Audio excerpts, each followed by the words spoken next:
and welcome to Cruise Control Motoring, your on-air automotive magazine. We're here to tell you what's going on in the automotive industry, new reveals, new technology, and more. And as always with me is Les Jackson. Les, how you doing? Very good, Fred. Very good. I'm getting a bunch of email marketing words from the folks going to SEMA. So we know that's going to be exciting.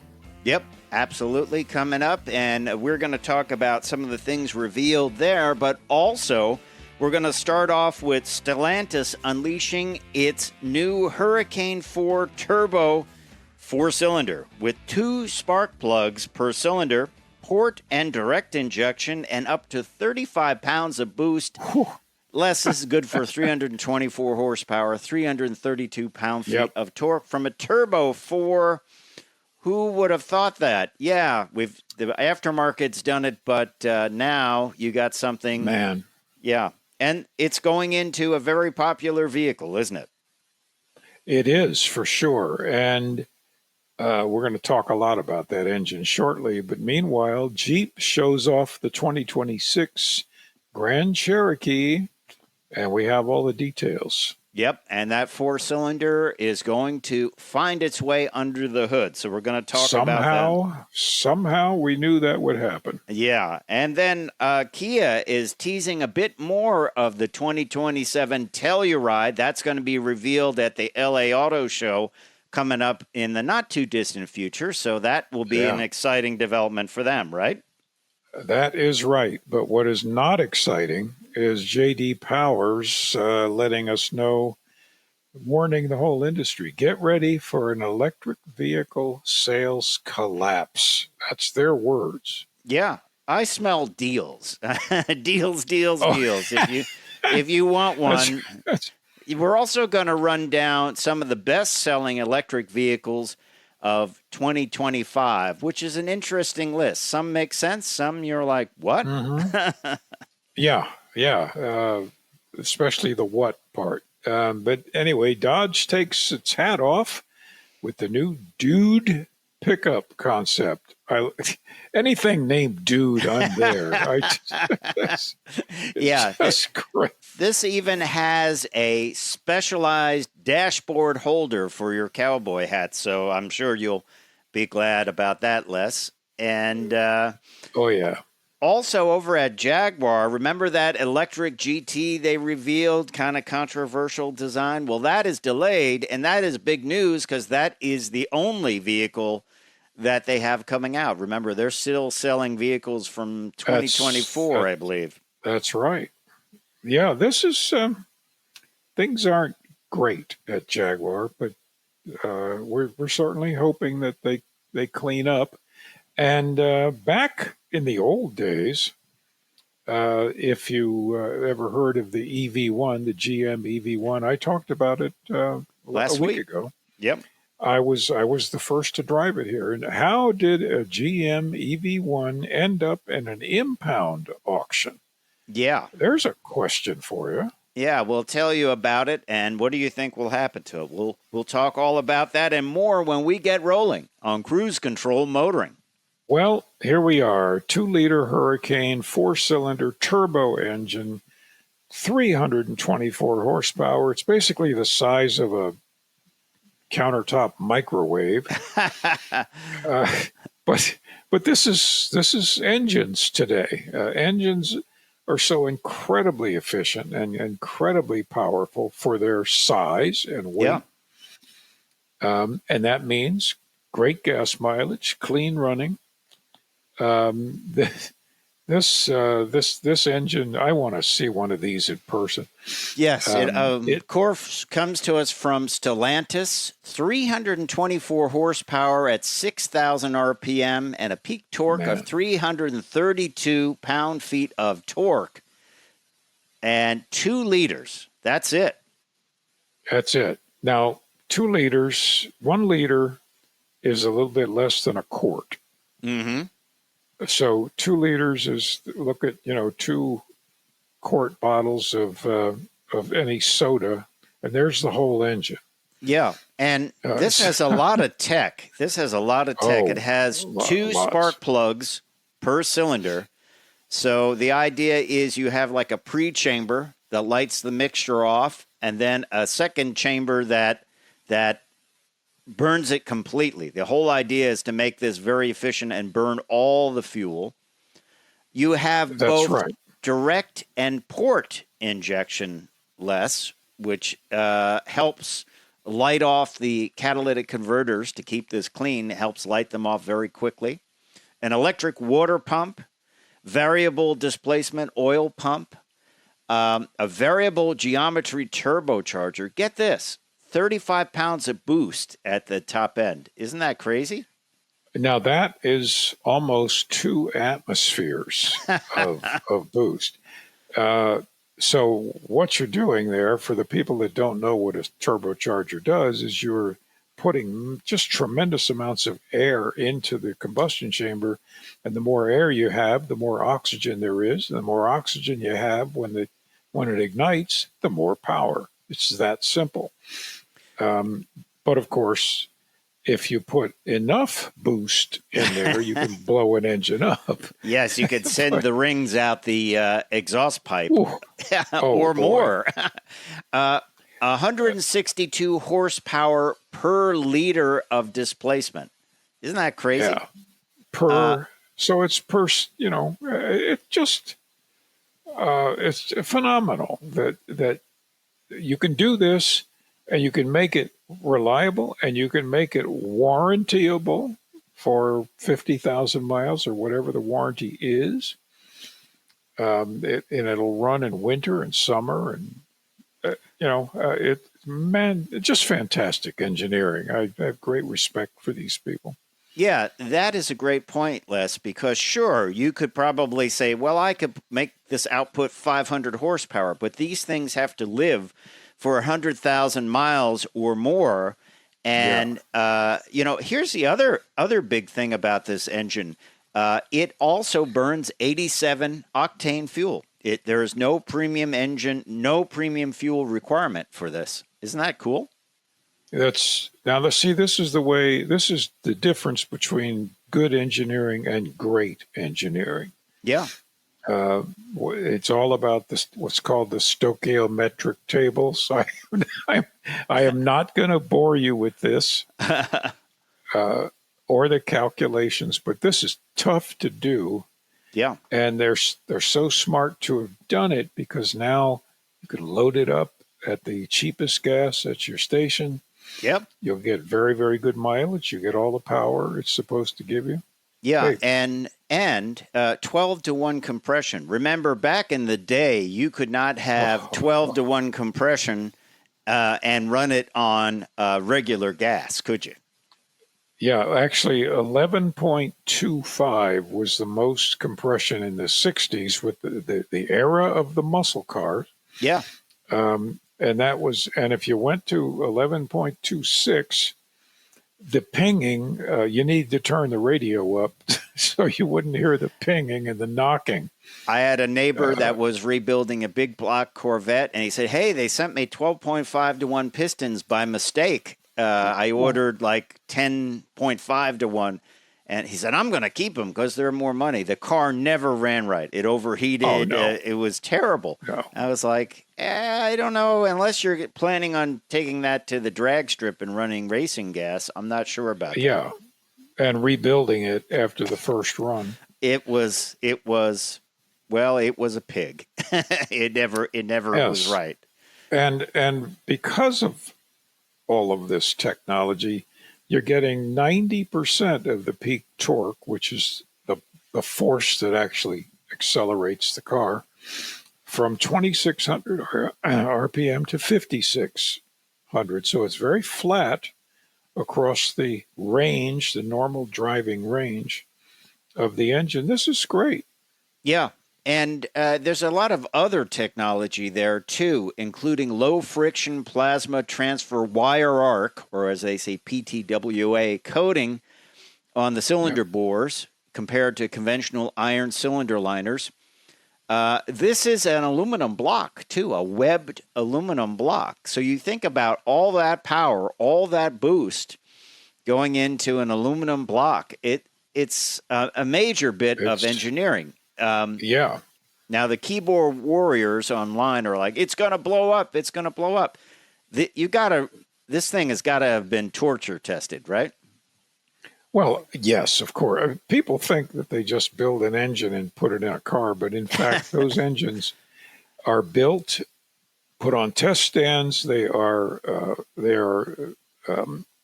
actually do what's called destructive testing. Right. How long will it run before it just breaks at full RPM? Yep. What happens if you overload it? And so the equivalent of millions of miles have been put on these engines before they come to a final design. Oh, yeah. And everything in production is the nearest 10,000th of an inch. Yeah, they do things like, what if we had half the amount of oil that it requires in there and ran it at red line for like 3 hours? What would happen? What would break first? I mean, some of this is simulations now, but, the good news, too, is this Hurricane Ford Turbo is going to be assembled in Dundee, Michigan, and production is going to be added in Kokomo, Indiana in the future. The aluminum block is cast, and the cylinder bore lining is applied at the Stellantis facilities in Kokomo, Indiana. So that means jobs. It means security. Yeah. So what's not to like? What's not to like? Now, what's the first vehicle that it's going to be going in? Well, it's going to be the Jeep Grand Cherokee, and they revealed that this week. We have some different levels of trim. They've kind of simplified the lineup a little bit, but this has been around, by the way, Jeep Grand Cherokee, for more than 30 years, and it is that first application of the Hurricane 4 Turbo. Would you have any reservations about buying that engine in a proven platform like the Grand Cherokee? Well, if you think about it, Jeeps as a brand are no strangers to four-cylinder engines. Right. I mean, since World War II. Yes. And the Blue Devil. There's one thing. There's one thing about four-cylinder engines. They run. They're rugged.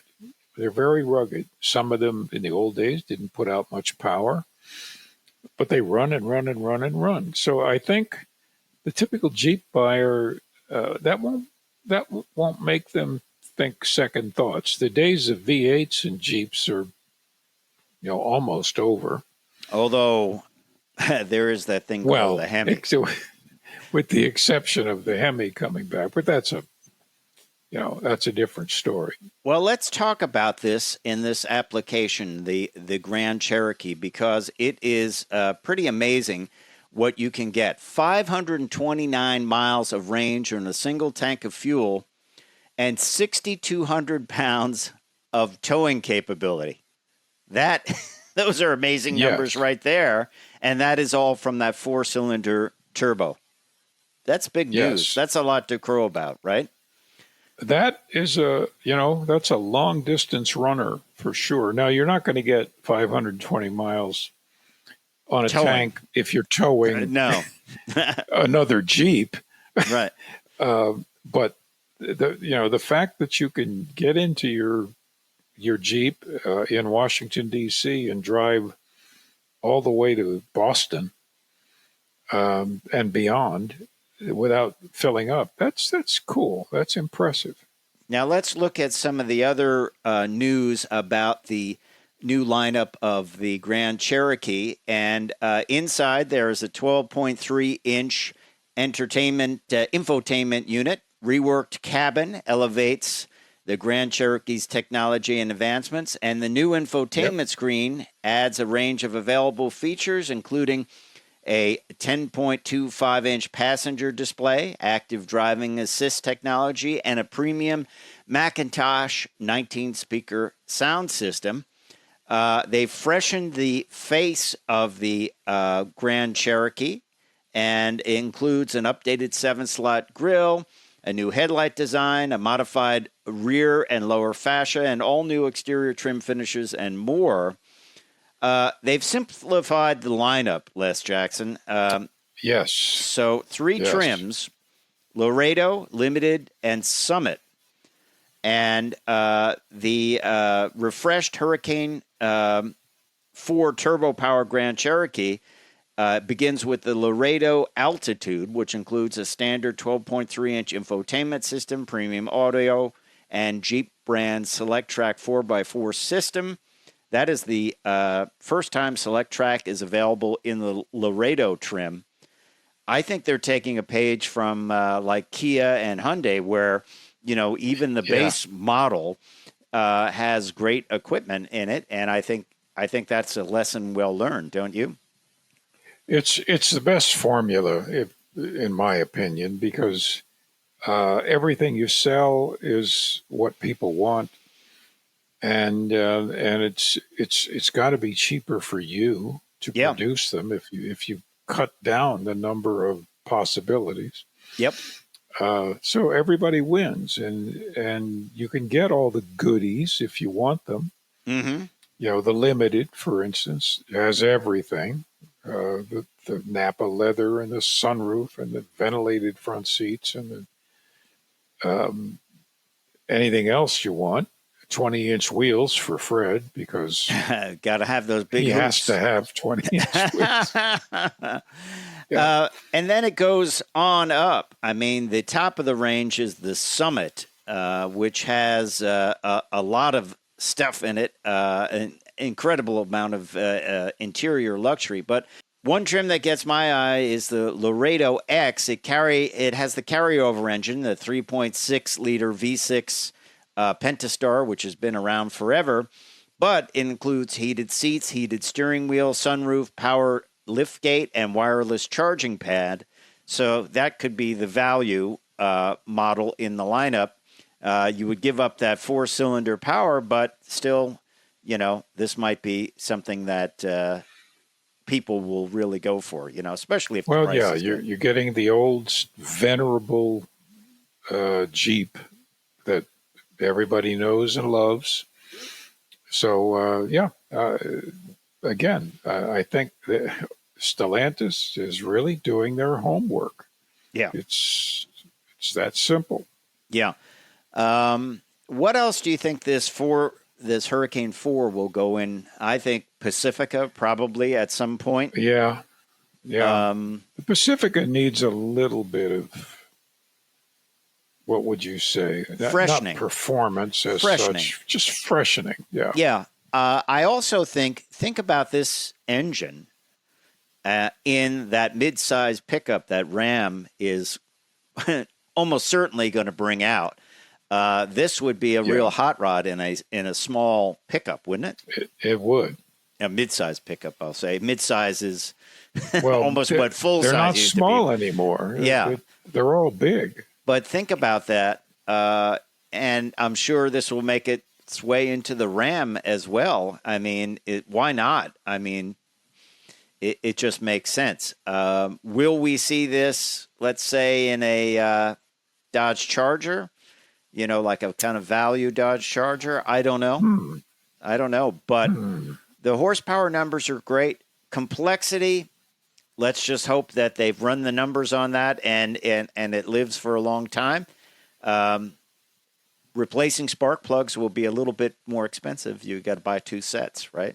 8. So it's like replacing spark plugs in a V8 because there are 2 spark plugs per cylinder. You get to have 8 spark plugs.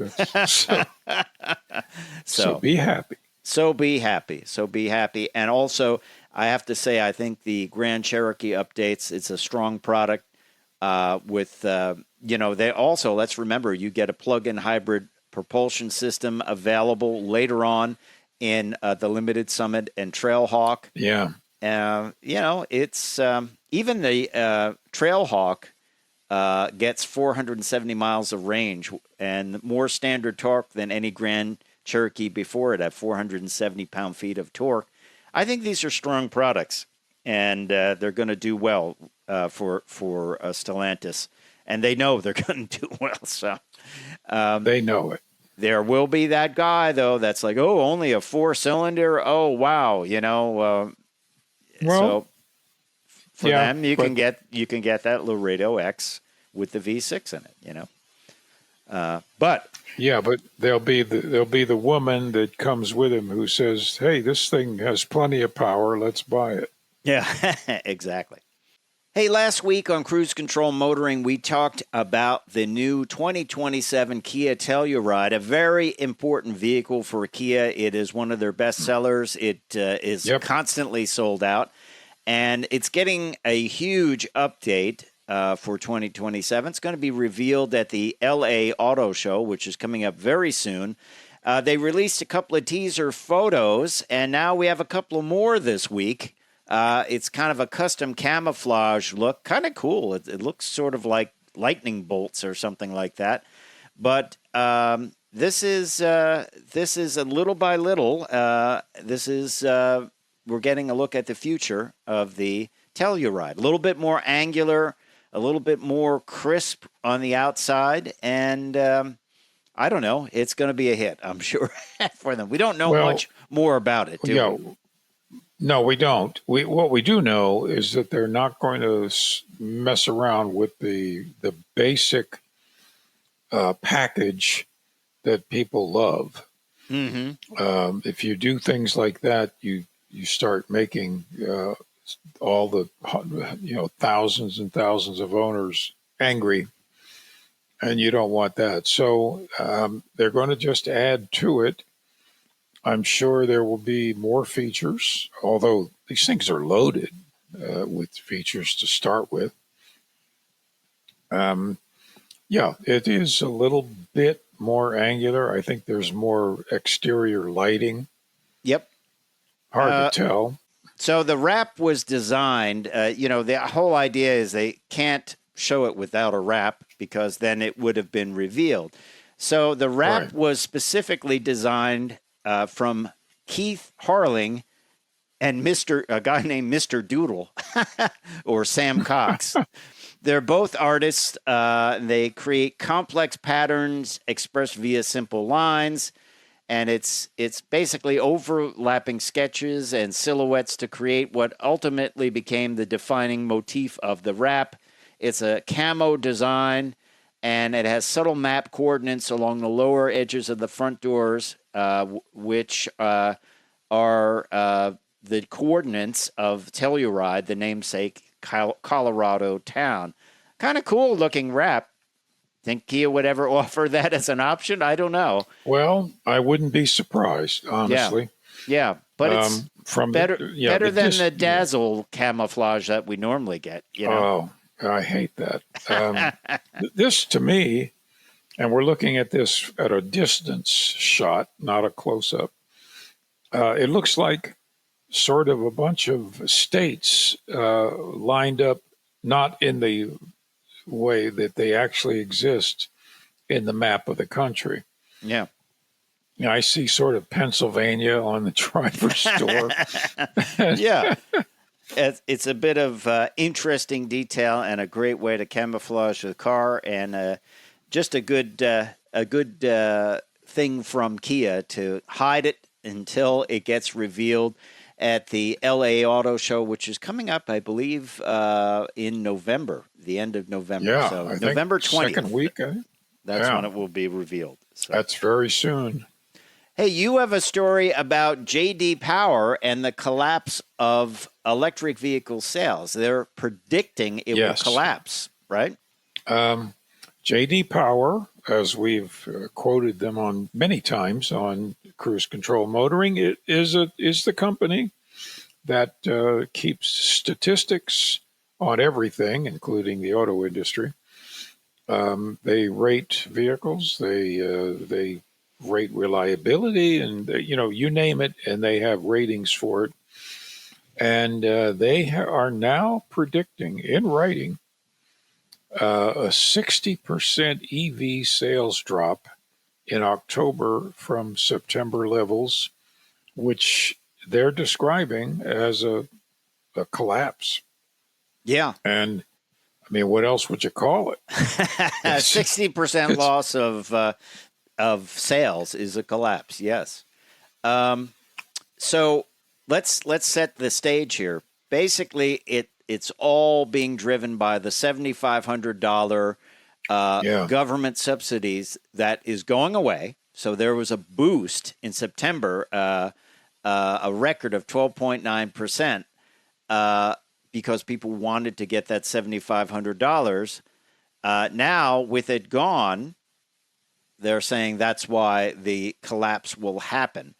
Now, other manufacturers have taken some unique steps. We talked about Hyundai lowering the price of the Ioniq 5 significantly, like in some cases up to $10,000. And they're just going to find a way to do that. And so it's lowered more than even that $7,500. So they're trying to keep that momentum.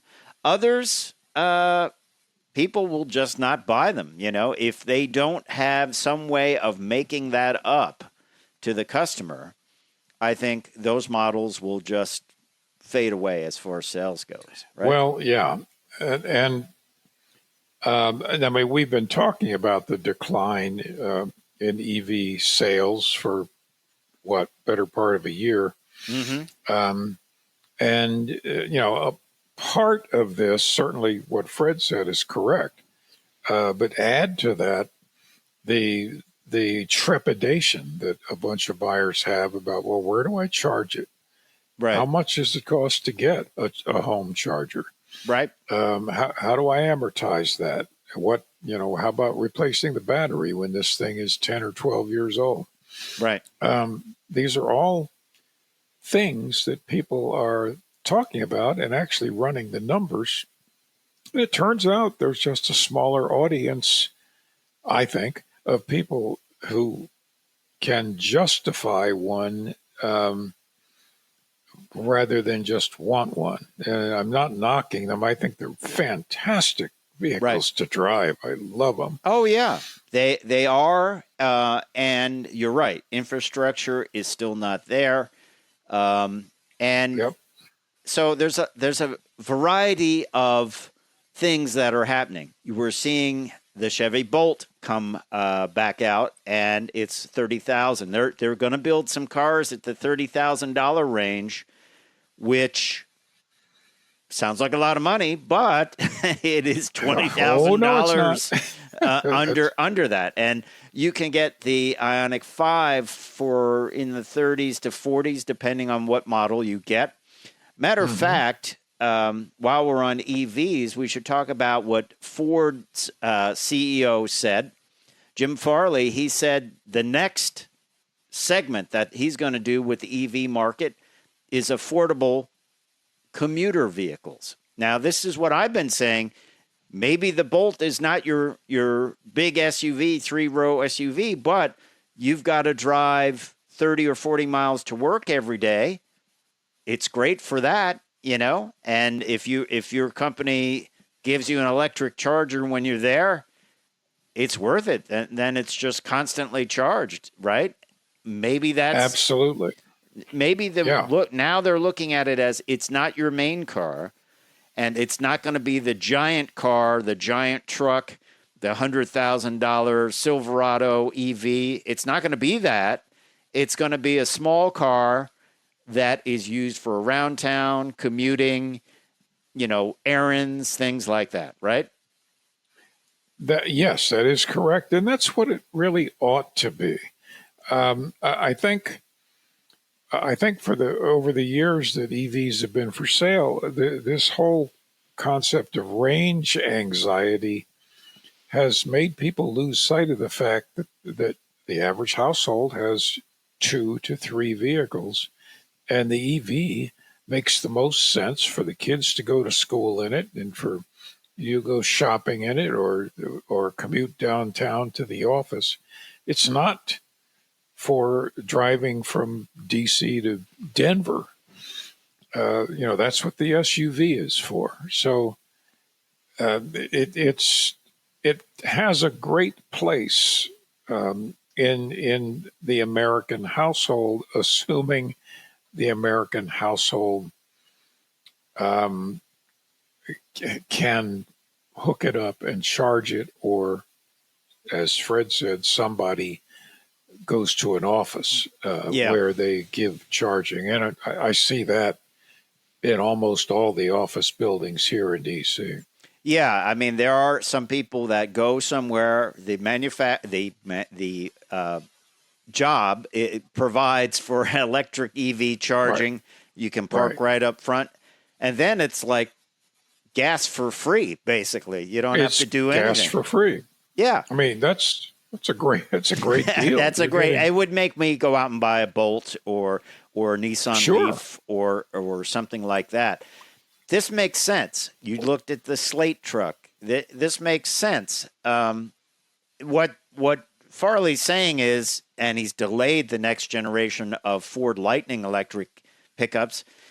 It just to move that much metal with a means you need a big battery, which means you need to Yep. charge a lot of money, and that is a big problem. So they will be part of it, but they're not gonna. I think it's just basically going to change. It's going to be, as I said last week on Cruise Control Motoring, this may be, the new Ford Escort or the Chevy Cruze or whatever. It is the basic car, and if they can make Yeah. these things cheap enough in the U.S., maybe it returns compact car manufacturing to the U.S. Of course, we're going to see that with the Bolt. The Bolt's going to be built in the U.S. So, I think the Bolt. I think the Bolt is going to. Now I think both of us, to be honest, just really like the Bolt, and we're glad well, to I see like it back. So I there's like the value concept of it. the fact is, both Fred and I admit that we always liked the Bolt. We thought it was a great idea. When it went away, we weren't happy. We're very happy it's coming back. But I think we both also believe this is going to turn the tide in a small way because it's affordable. It has a dealer organization all over the country. Mm-hmm. You can't go far without seeing a Chevy dealer, and it's easy to charge up because it is small. It doesn't have a huge battery. It's just a very practical car. Forget that it's electric for a second. Just it's practical. It's something to let the kids go to school. Um, I just think it's going to catch on. I really do. Well, yeah, the whole approach was wrong. Let's use Yep. more carrot, less stick. No bans, that type of thing of gas vehicles. Let the market decide. And let's look at this. This is some information from both Kelley Blue Book and Cox Automotive. Sales, top 10 best-selling EVs in Q3 of 2025. By the way, over 438,487 electric vehicles were sold in Q3. And so the top 10 were Rivian R1S, the Ford F-150 Lightning, 10,000 were sold. Audi Q6 e-tron, beautiful vehicle, 10,299. VW ID4, 12,470. Mustang Mach-E, 20,177. Honda Prologue, 20,234. Of course, it's a ZDX Acura cousin will be going away. Yeah. So. And then what I think is probably one of the best, Hyundai Ioniq 5, 21,999. They just didn't click over to 22,000 sales. Chevrolet Equinox EV, another good one. That is one step above the Bolt, 25,085. Tesla Model 3, 53,857. And Tesla Model Y, 114,897. Do you think people are buying Teslas because they don't know other people make electric vehicles? I know that sounds ridiculous to our listeners that are familiar, but do you think they're like, oh, that's like the Band-Aid of electric cars? Yes, They might use Band-Aids to put it together. Oh, they might. I've been actually saying that for a long time, and I've said it to Tesla owners. Why did you choose the Tesla? There are lots of other. Well, yeah, but there are only one or two. And I say, well, there are currently 49 of them. You're way behind. You're living in 2012, right? And Tesla is not only it was almost the only brand to buy an EV, but in my opinion, and in the opinion of all the testing agencies, it's about the worst. For quality. And, sorry to say that, but there are an awful lot of really, really great EVs out there, and this ain't one of them. It's getting worse because we already talked a couple of weeks ago about the content of the Teslas. Yeah, being to taken go down out. to the standard model, yes, where it's really stripped down. Yeah, it was the replacement. Originally, there was going to be a $25,000 electric vehicle, which apparently is very hard to do. Of course, it's hard to do. The battery almost costs that much to replace. Right. Well, if you make it out of an Amazon box, cardboard box, the rest of it, then you're fine. It's a battery and a lawn chair. Yeah. And sadly, we've talked about the quality of materials and build quality of Teslas many times. Yes. So we won't get into it now. But the fact is, there are an awful lot of, like the Ioniq 5, wonderful, wonderful vehicle. There are just so many out there that have great warranties and great serviceability and great ride. Yeah. Yeah, absolutely. Great ride. Well, let's talk about one that electric vehicle. We talked about this on Cruise Control Motoring about a lot of vehicles being either canceled or delayed. This one is not canceled, but it is apparently delayed. Jaguar's electric GT is going to start at $130,000, right? Wow. Will it look like the prototype? We'll have to see. The prototype is out there for sure, but they say it will be the most powerful Jaguar ever and will ride on an all-new EV platform and have a range of 430 miles. It's going to be $130,000, but it looks like it's going to be delayed because, there's a lot of things. Parts shortages is one thing. Lots of development still going on. A recent cyber attack played a role in Jaguar Land Rover, slowing it down. What do you think? They are still testing this at the Nürburgring, believe it or not. They say owners can expect 200 miles of range in as little as 15 minutes from a DC fast charger, if you can find one. And apparently they are going to go with that blanked off rear window, which is just that almost seems impossible, frankly, but you can do it because you can use cameras for your side mirrors. I'd rather have a window. I want a window. I want to see sunshine coming in. Yeah. I'm afraid I would feel cooped up. Yes. In that. Yes. But it sure a coupe. is slick. You could feel cooped up. It is a coupe. It is an actual coupe. That's right. But you got to admit, you've never seen anything like it. No. Now, will it look completely like this? I'm not sure. I don't think so. The ground clearance is going to be an issue. Yeah. I love the fact that it's been not that it's been delayed, but that the explanation was given by an executive from Jaguar. I love the name Rawdon Glover. Exactly.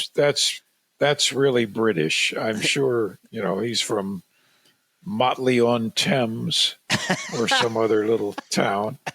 Uh, I love British names and British town names. Me too. Me Um, too. I it's just delightful. I also like that this has just been delayed and not canceled. Yeah. Well, if Yeah. it is canceled, there would be no Jaguar because there's nothing else out there. That's right.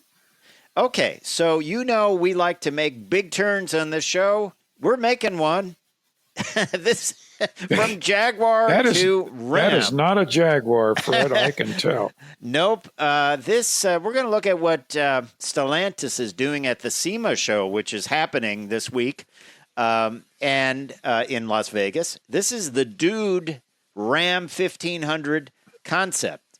And it embodies the sport truck persona of the Ram brand by combining a design theme inspired by a popular sport package trim from the early 70s. So the Dude is a name they kept around, the Dude with a cowboy hat. I like the graphic. That's kind of fun. Yeah. One thing this has, by the way, is a rack for your cowboy hat right on the dash. Notice it has the Hemi in it. It has the Hemi logo on the side. I do not have a cowboy hat, Fred. Well, you can't have the Dude then. Well, but the Dude, honestly, I thought the Dude name comes from the movie The Big Lebowski. It does. That is part of that where Okay. this came from originally. Yes. Because I can see him. I can see him being the spokesman for this thing. Do you like the hat rack on the dash? I think that's kind of fun. I would find that very distracting to drive with. But well, it is. Let's talk a little bit about it. Based in the Ram 1500 Bighorn, the concept features a striking sublime green exterior that calls back the vintage Dude. C stripes in contrasting satin black run the full length of the truck. I like the striping. I just don't like the color. I do. That's very well placed graphics. Yeah, the graphics are nice, and they harken back to the hockey stick of previous Mopars for sure. Hood, side, and scoop bezel stripes on the custom performance hood. Lower front grille and grille surround, roof mirrors, tailgate with Ram branded graphic. It's lowered and it rides on satin black 22 by 10 inch wheels, custom front splitter, side sills, side exit exhausts right in front of the rear wheel. I think that's cool if they could do that. They have done that before. Yes. Not like the little red wagon pipes coming out of the bed. No. But that side exhaust is good because it's far enough away from the driver's side window. It's powered by a 5.7-liter Hemi V8 with 395 horsepower with an upgraded Mopar cold intake. Keep in mind, this is a concept, but it does look fairly buildable to me. How about to you? I think they'll build it. I don't think there's any doubt that people will order this thing, and they'll pay pretty big money for it. Yeah. Because, first of all, Dodge fans are Dodge fans. Second, they love power. Right. And, and they're very enthusiastic about most of the products that Dodge puts out. And something called the Dude with a Hemi engine. I almost want the damn thing. So you can put your cowboy hat up on the. Yeah, at least you buy a cowboy hat and put it up on the dash. But I I have a picture of me in a cowboy hat, Fred. It is the most pathetic thing you've ever seen in your life, Okay. to be perfectly honest. All right. Well, I look like a head in a belt. It's all right. Well, yeah. I do think we will see some version of the dude coming out, and I hope that side exhaust makes the trip. Now, you and I theorized, well, what else would they show at SEMA? Would they show a Hemi powered Charger, the new body style? Well, we don't know. Maybe something will come out that we don't know about. But what they did show is a motorized Dodge six-pack Charger concept. Bold styling. They upgraded it with a lot of aftermarket parts and pieces that are will be available from Mopar. It has a satin black Mopar strobe-style body-side graphics, which kind of get lost in this plum crazy paint, but that's okay. That's a great. It's always been a great paint color. Plum Always crazy. Been, yep. Then 55 years old. Then they're bringing back brass monkey wheels, custom 21-inch by 11-inch brass monkey wheels, and a custom orange Brembo brake calipers, front and rear. And the six-pack concept, of course, is powered by that 550 horsepower, 3-liter twin-turbo six-pack HO engine, including a custom Mopar cold air intake, catback stainless steel dual exhaust system as well, and premium catskin leather seats. This, once again, looks very buildable. It's stripes. It's a hood. Oh, yeah.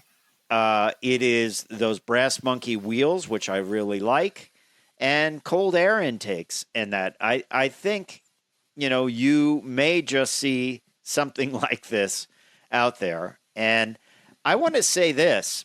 We started off the show with the Hurricane 4, and now we're talking about this six-pack with that 550 horsepower 3-liter V6. I'm sorry, 3-liter straight six twin turbo. Stellantis really has a lot of modern engines and the old venerable Hemi as well and Pentastar, but that's pretty impressive to bring out two brand new engines so close to each other, don't you think? Absolutely. But, again, they know what they're doing. They know what their customers want. So we're going to see this. I guarantee it. And, SEMA, we've been there a number of times. It's always exciting. Yeah.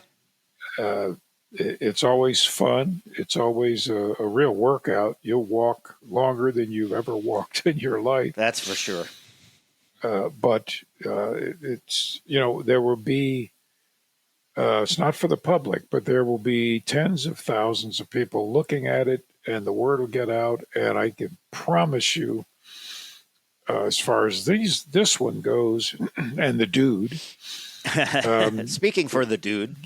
There will be people going to the dealers next week asking about saying, where can I order one of these? Well, let's look at a SEMA offering from the folks over at Toyota. And this seems perfectly timed for Halloween because it is orange and black. I see these things running around. There's minis that came out in this color. And I used to say, man, Halloween 365 days a year. Yeah, this is not my taste, but...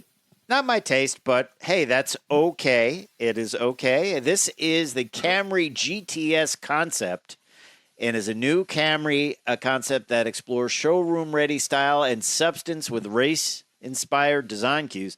Nice set of wheels there for sure. This stays rooted in reality with its 232 horsepower stock 2.5-liter four-cylinder hybrid system unchanged. So this is based on the hybrid. And the interior remains true production. So the idea is this is a buildable vehicle. But it comes from the Calty Design Research Team in Ann Arbor. And they wanted to make it look purposeful and aggressive. They focused on upgrades to complement the GTS body lines, coilover shocks, lower the chassis by 1.5. Apparently, every car looks better lowered. I think it apparently, does. and you gotta love the name of the paint, Go for it. Inferno Flare. that was my stage I've got name. at the park. Sounds like you might be working in the adult industry. That was a name that you danced under. I thought we were agreed not to talk about that. Yes. But it was going to get out sooner or later. What a great name. And can you imagine the crowds walking around that thing over at SEMA? I know. 20-inch performance wheels mounted with 245 by 35 R20 tires. I love the aggressive look there. 8 piston calipers up front. I love those wheels. I really just love the look. I have to say, I do like those wheels. I'd like it in another color, but that's, hey, well, you got to stand out at SEMA. You can't. You have to. I mean, you really do have to get attention. You can't make it in performance beige, right? No. And I bet, I think you'll agree with me. I bet that it cost Toyota $50,000 to paint that car. Oh, yes. You also can't paint it with a spray can. You just can't bring a factory paint job to this. No. Yeah. I just think it looks cool. You think about that with the hybrid drivetrain, everything is stock, but you could certainly customize that vehicle and that Camry and make it look very performance oriented, as Camrys are pretty performance oriented. Oh, they are. They are. They are a sporty car. If you haven't driven one in a while, check out some of our reviews on them because they are very sporty and a lot of fun. So you should check that out. Hey, let's go over to a different kind of story from Acura, Les, and that involves an issue with braking, which could be very scary. Over at Acura, feds are hitting the brakes on Acura. Apparently, brake pedals hit the floor. The issue affects 2019 to 2020 ILX models, which have the same braking system. That is a scary thing. But That's scary. A total of 22,146 Acura ILX models are under investigation. They don't know whether it's a malfunction or total failure of the braking system, but it will result in extended stopping distances, potentially increasing the risk of a crash. I would imagine it does. So this is something NHTSA is investigating. The Office of Defects Investigation, or ODI. Certainly something very scary. So if you have one of these vehicles, I guess you just have to be aware this could happen. There is no recall yet, but they are investigating it for over 22,000 vehicles, which means to me it is certainly some kind of issue, right? Yeah, this is serious, and you may or may not be able to pump the brakes in a case like this. No, they may just go to the floor each time, as if you have a total master cylinder failure. There hasn't been a reported crash, as far as I know, but there will be. It could happen. It's within the realm of something that might happen, yes.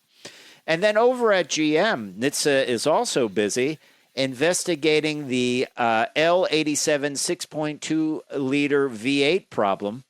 There's a spate of bearing failures.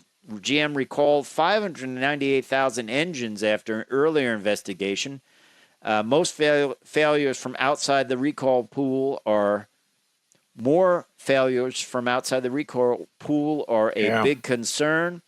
And, Chevy V8s shouldn't be failing, should they?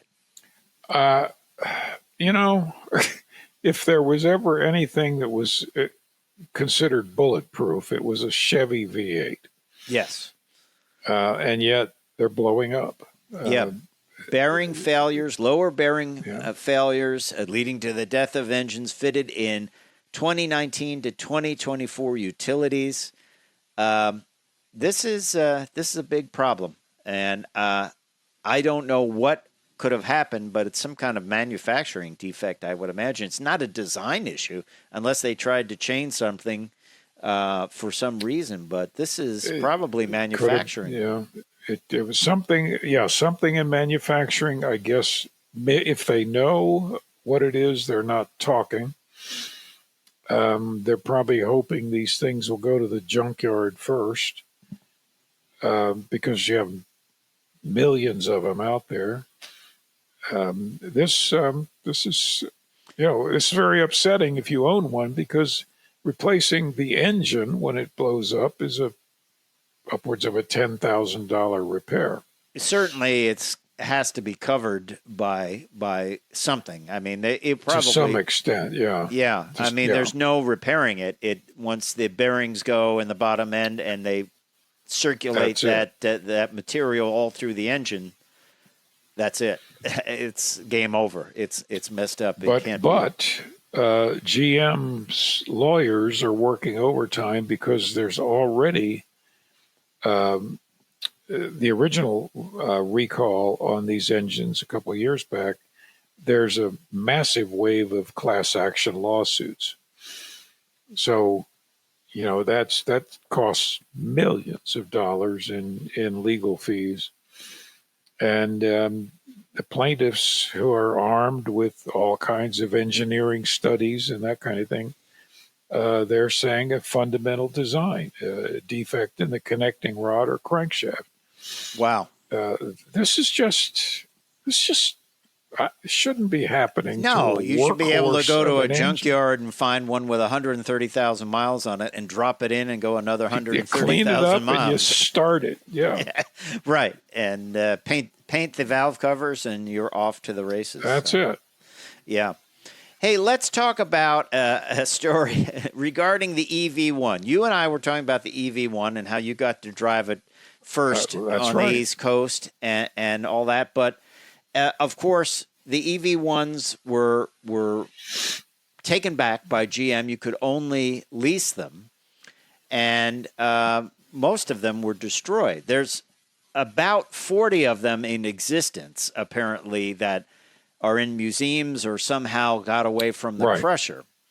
But recently, one was found in an impound auction yard, and it went up for auction. This is a little bit of rugged shape. It was in Georgia. It had a broken windshield, and it looked like the weather had gotten into the vehicle for a long time. But how did it get out? And how is it still here? But apparently, there was a lot of interest in it. It started at $400, the auction, and eventually sold for $104,000. What do you think? What do you think of the history of this thing? It's a 1997. Yeah, that's toward the end of the build.